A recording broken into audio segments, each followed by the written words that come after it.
How to remove the Renault Captur J87 dash parts, in particular the radio display, heater AC control panel and fascia. Remember, if it doesn't look the same, it probably isn't the same process. I'd advise using a plastic tool, not a flathead metal screwdriver like me, and you'll just need to work around from the back of the fascia like this.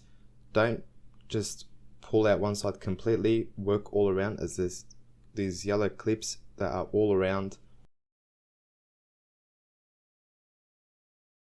And then you can unplug the heater AC control panel, and if you want to change the control panel, there is 4 torque screws.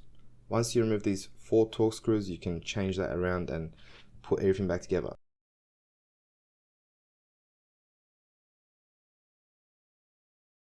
If you want to change the display, there's 4 torque screws that hold the display in place. I believe all these torque screws were T20.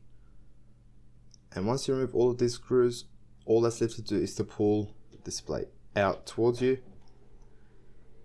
Don't just yank it out fast, and pull it out slowly as it's still plugged in from the back.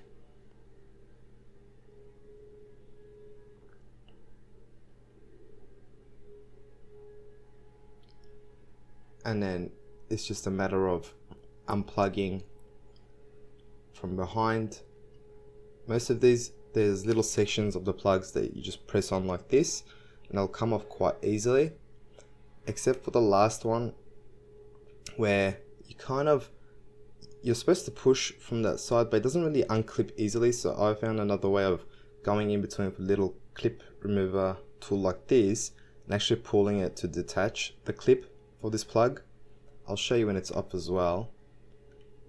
And you want to be very gentle with these smaller ones, as they can break quite easily.